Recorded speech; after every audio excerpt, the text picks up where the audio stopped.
Good evening, Bahamas. Coming up tonight on our news.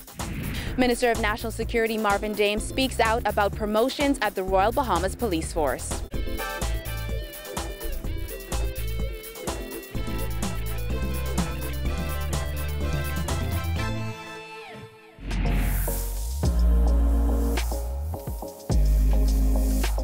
Our news is brought to you by Alive.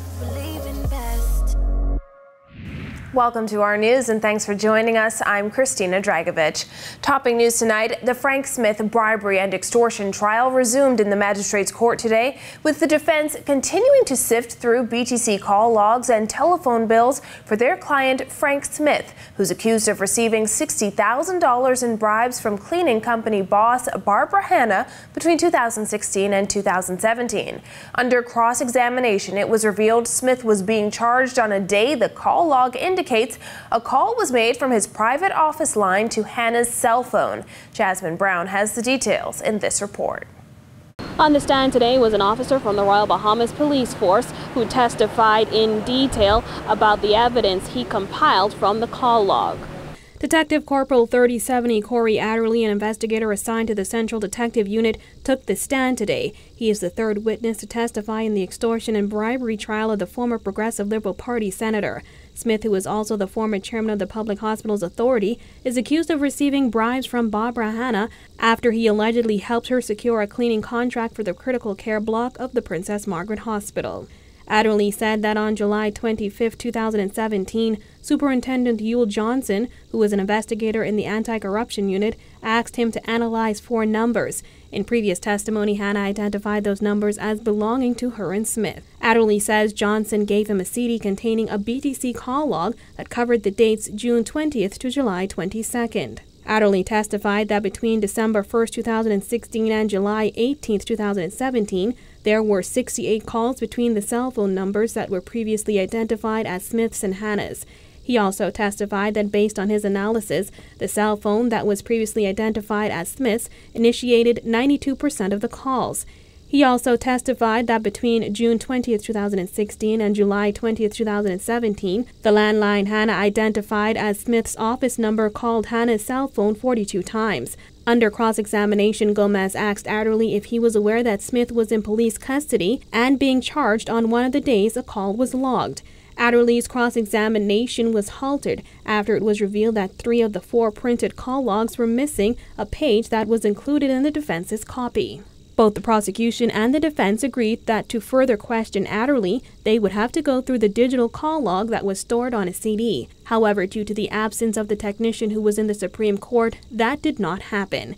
Lead defense attorney Keith Knight QC argued that the CD should be viewed in open court after lead prosecutor Edward Jenkins QC indicated that would push the trial to an additional 2 to 3 weeks of testimony.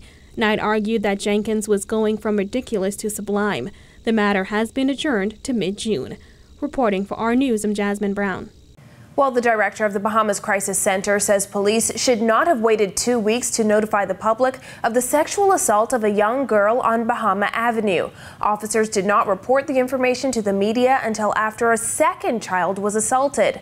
Dr. Sandra Dean Patterson says it is crucial for members of communities to be made aware immediately of the dangers that exist. Jared Higgs reports. As the search continues for an alleged sexual predator thought to be responsible for 2 sexual assaults in the Engliston community, Crisis Center founder Sandra Dean Patterson says police officers' failure to release details on the first sexual assault, which occurred on April 28th, until another assault occurred, is consistent with a pattern of police failing to report details of sex crimes.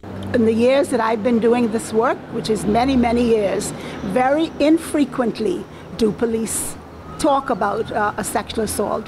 You know, you have children who, I have a little girl who went out to put garbage in her garbage bin, and she was abducted and taken off and raped, and it wasn't reported, you know. So that does happen. But hopefully now we have a country, a community that's concerned and is saying, look, we want to know when these things happen because we want to be able to protect our children.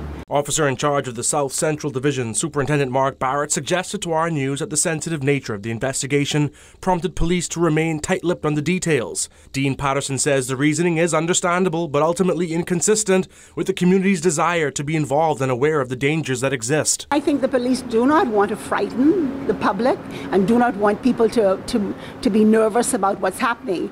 And so you have to weigh up, is that going to cause chaos and fear in the country? And so they may have said, well, we're going to find this person, and they may have thought that they could have found him fairly quickly, not realizing that he was going to go and do it again. So, but we learn. I always say there are teachable moments in the country. There are always teachable moments, and this is a good teachable moment for us. Dean Patterson says that stranger danger gets more attention than when a family member commits a sexual assault, despite the fact that that assault can be even more traumatizing to the victim. We tend to respond to stranger assault, to stranger rape, much more loudly, much more vociferously than we do to what happens behind closed doors. But when a child is raped in the home, when a child is sexually assaulted by an older sibling, by an older relative, by a neighbor, and that's somebody that they trust, that is even more devastating. And that child needs a lot more support, because with the stranger rape, there's going to be a lot of support. Police have released a composite sketch of the suspect and are asking anyone who may recognize the individual in this drawing to contact authorities. Reporting for Our News, I'm Jared Higgs. Meanwhile, National Security Minister Marvin Dames is defending the Royal Bahamas Police Force amid growing concerns over why officers waited until a second girl was sexually assaulted before reporting the first incident of sexual assault, which took place on April 28th. Bahama Avenue residents have slammed police for failing to notify the public until the second incident happened on Monday afternoon. I don't think that the police officers dropped the ball. You have to speak to the Commissioner of Police. But what I would say is, as you can see, I mean, it's the police who got the information out, and sometimes, and I think it was a day or two between the few matters, we have to appreciate sometimes the work that they have to do and the timing of when they do what they do. And so I'm not going to get caught up in that business of do I think it was late or do I think it wasn't. According to reports, there were 2 sexual assaults involving 2 girls ages 8 and 12. Despite Dames' assertion that they happened just days apart, the incidents actually happened 2 weeks apart. When pressed on the matter, Dames got defensive, asserting he's pleased with police efforts. I'm not going to get into the intricacies, right? I'm not going to get into it, but you probably need to speak to the commissioner on the intricacies, all right? But I'm not going to chase that, all right? The police are working that. They've been working it from day one. I am extremely pleased with the effort of the police, and we all ought to be. Dames says a priority for police and the Attorney General's office is the Sexual Offenders Registry. We're working now with the AG's office. It's too premature to say how it will roll up, but that's some of the things now that will be worked on. But what I could assure you is that you will see that registry soon. You should have seen it already, but here we are. But you will see that soon because it's certainly a priority of our ministry and our government. Well, I can assure you before the end of way before the end of the year. In other news, former president of the Bahamas Public Service Union, John Pinder, has been appointed Director of Labor. According to a statement issued by the Department of Labor, Pinder replaces Robert Farquharson, who has been reclassified as Executive Manager at the Ministry of Labor. Farquharson has served as Director of Labor since September 2013. Both Pinder and Farquharson take up their new roles on May 22nd. And days after a manpower audit revealed a massive deficit of constables on the Royal Bahamas Police Force, the National Security Minister revealed that Cabinet has approved the recruitment of 100 officers. This as he commented on what has been described as a flawed promotion exercise. Jillian Gray has that. The manpower audit for the Royal Bahamas Police Force revealed that some officers felt that the promotion exercise was unfair, while Minister of National Security Marvin Dames says during those exercises there is always someone that feels that the process is a bit unfair. Every time there's a promotion within these organizations, you're going to always have people who are dissatisfied. Some rightfully so, some, because everyone feel after they would have worked that they should be recognized. We're looking at ways to ensure that people are assessed properly. The last promotion exercise for the Royal Bahamas Police Force did not follow proper procedures, according to a manpower audit which revealed that some commanders were not able to adequately assess those under them due to insufficient time, which disenfranchised officers and may have subsequently impacted the outcome of the promotion exercise. There was a clear demonstration that the system and the policy that was in place was not followed strictly, okay? So whether someone was not promoted fairly or was not promoted, I can't answer that because you were talking now about looking at these matters on an individual basis. We can't get into that. While promotions have not just left the police force top-heavy and understaffed, but also ill-equipped to function in several divisions. Though the Central Detective Unit has experienced an increase of 61 officers, only 11% are constables, which shows an imbalance in the rank structure. CDU deals with armed robberies, murders, stolen vehicles, and sexual offenses. The audit reveals that the current manpower resources have not kept pace with the demands at that division, resulting in having to only record crimes as opposed to solving it. The minister said the government is aggressively working to resolve the deficit, and new recruits for the force have already been approved by the cabinet. The cabinet had approved the recruitment of 100 officers, police officers, 60 Department of Correction officers. And so the Department of Corrections should be, I think they would have completed a psychological vetting, and now they're waiting on the results of that, because we need now to ensure that we're recruiting the most committed, the best, those with the highest level of integrity. Reporting for our news, I'm Jillian Gray.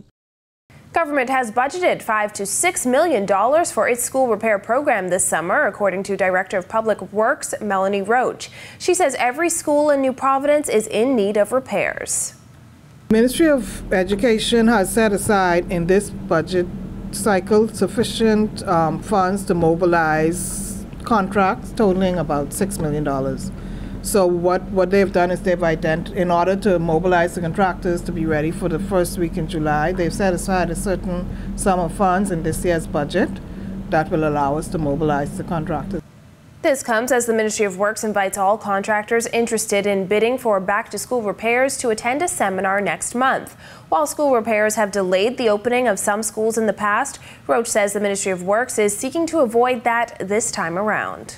Once the pre-qualified contractors have been identified, we will then enter into negotiations with those persons based on our scopes of works and pricing, and that will shorten the process. So we plan to have contractors ready to move by the first week in July. Here's how contractors can apply for the seminar. Contractors are required to send an email to mopwcontractors@gmail.com. I will repeat, mopwcontractors@gmail.com. The contractor's email message should contain the name of the contractor as it's shown on a government-produced ID, such as a passport or driver's license, the name of their company as listed on their 2018 current business license, all of their phone contacts, both mobile and landlines, and any and all email addresses by which they can be contacted. Still to come on our news, the Defense Force welcomes new recruits. Plus, the Franklin Wilson Graduate Center officially opened. The details after this break.